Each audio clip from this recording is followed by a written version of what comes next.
The Tall Man.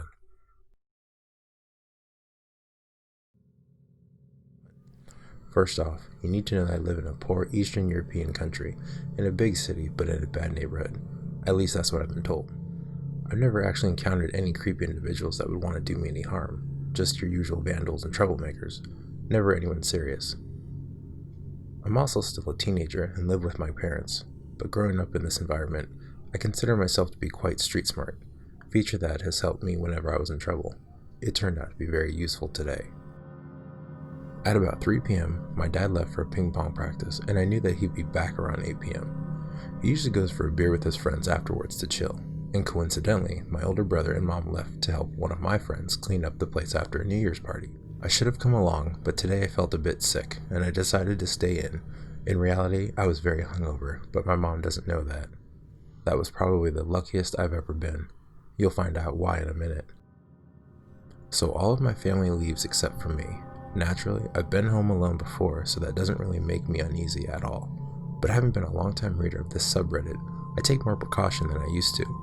I check to see if the door is closed, turn off the lights when needed, etc.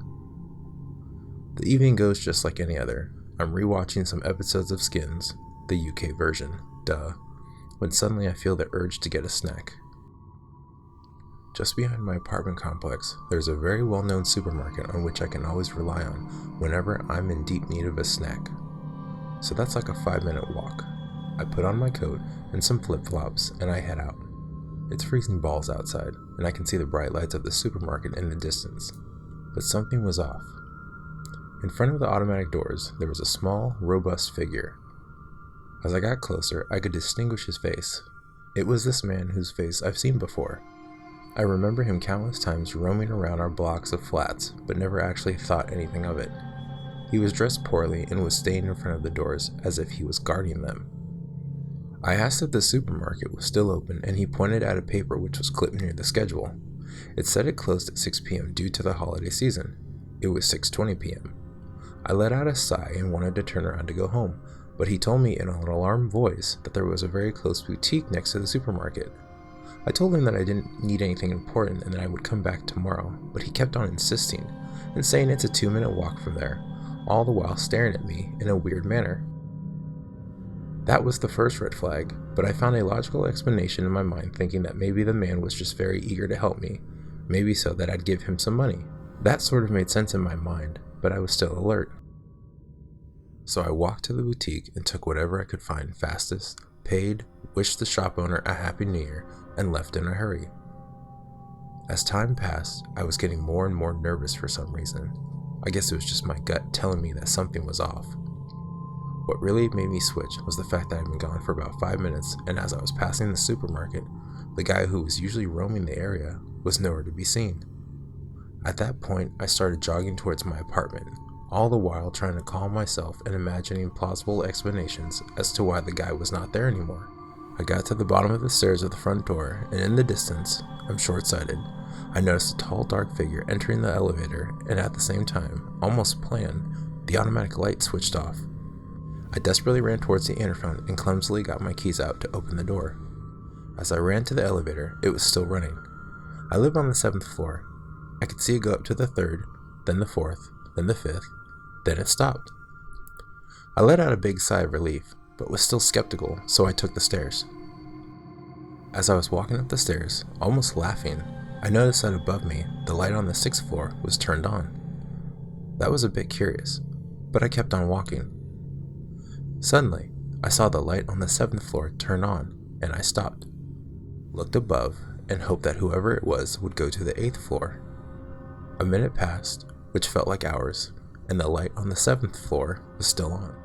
I decided to take action, so I ran all the way up to my floor and saw something that almost made me pass out. The tall, dark figure was kneeling at my doorknob, trying to, what I presume to be a lockpick, get in my door. In these kind of situations, I rarely get angry. I just want whatever is going on to stop. So, from afar, I shout a very weak, "Hey!" And the guy, in an instant, turns around and stands up. I see him for a split second, and he looks fucking terrifying. Long black trench coat, a hat, and leather gloves. He smiles at me and reveals his yellow, unkempt teeth. He fucking smiles at me. Do you know that stomach-turning feeling when you stumble upon something that is so scarily out of your world and wrong and you just cannot look, but you want to? That was that, amplified by like 1,000. I was shitting my pants, and to my surprise, the man took off running. Before he reached the stairs, he mumbled, "Sorry," and got away.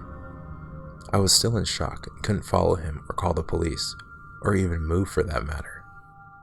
I easily got to the door of my apartment and noticed a pin was still stuck in there. Yep, he was definitely trying to get into my house. Who knows what he wanted to do? My parents won't be back for about 2 more hours, and I'm not sure if I should tell them or even call the cops. Thinking in retrospective, I think this tall man and the man in front of the supermarket may have conducted a plan. It would have been all too convenient for him to catch me off guard like that. Either way, that's a scary thought. One thing is for certain, I will be keeping a bat in my room from now on. So much for New Year's resolutions. So, tall dark man that wanted to enter my home uninvited, let's not meet. Hey listeners, thanks again for tuning in tonight. I hope each and every one of you have a safe and happy New Year. See you in the darkness.